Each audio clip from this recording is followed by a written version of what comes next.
All right, folks, how you doing? WrestleTrueResults303.com. Check out the website, subscribe to the newsletter, subscribe to the channel, share this information with your friends, those who are on their fitness journey and need some advice. All right, today I'm going to come at you with an important topic. We've done a lot of videos on nutrition, and we have not talked about hydration, water consumption.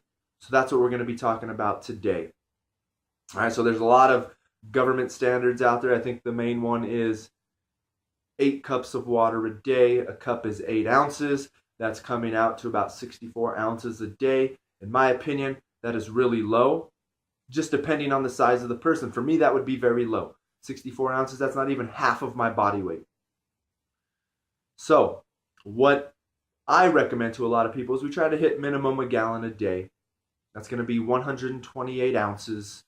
I really like to say 1 ounce per pound of body weight. So for me, 175, that would be 175 ounces. That is very difficult. You will be taking a lot of restroom breaks, especially at the beginning. But once your body gets used to that much water, it kind of evens out a little bit. So the reason why I say that much water is just because a lot of research out there says the body can be 60, 70, 80% water. So if it's 60, 70, 80% water, 64 ounces isn't going to be enough for myself.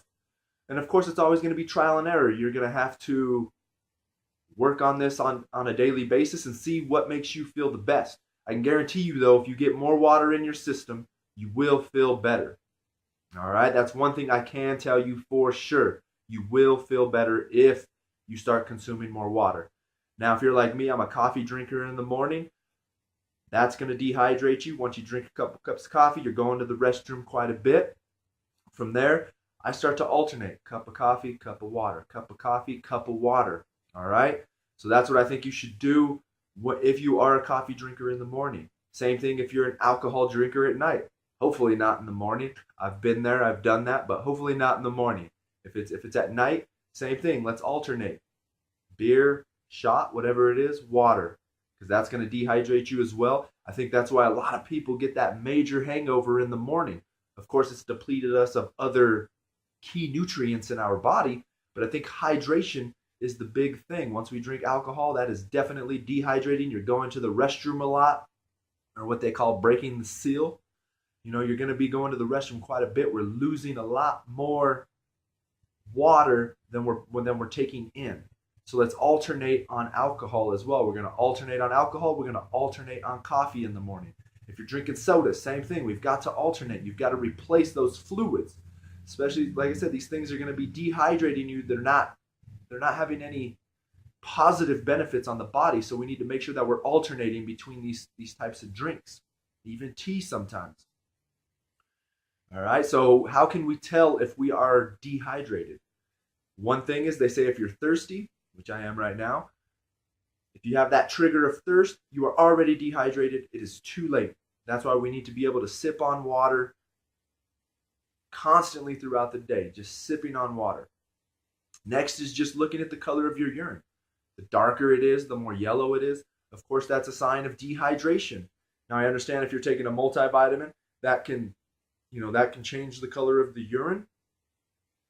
In that case, I'd say kind of look at a different multivitamin. We'll go on that topic a little later.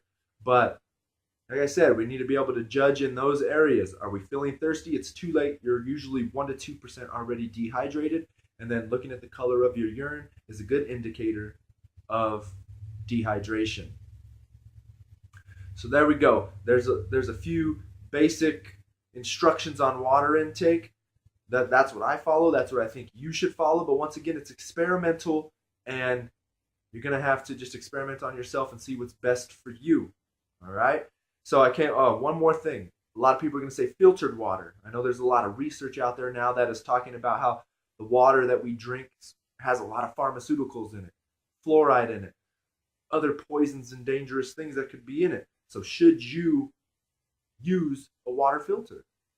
If you've established a good drinking habit, then yes, go for a water filter. But what's the point in going out and spending $50, $100, $200, depending on the quality of the filter that you use, and then within 2 weeks, you're back to drinking 20 ounces a day. There's no point in spending all that money on a water filter when you can't even create a healthy drinking habit. All right? So once you're able to establish your water ritual, your daily habit of drinking, then you can look into purchasing a water filter. But first, we've got to establish that habit. All right, so what I like to say is 1 ounce per body pound, minimum of a gallon a day. Once again, you're going to have to play with your water intake to see what best suits you. Dehydration, of course. If you're already thirsty, you're dehydrated. Monitoring the color of your urine. You'll be able to tell if you're dehydrated. Purchasing a filter only when you are ready and you have established a good drinking habit. So once again, thank you for watching. Stay tuned for another video.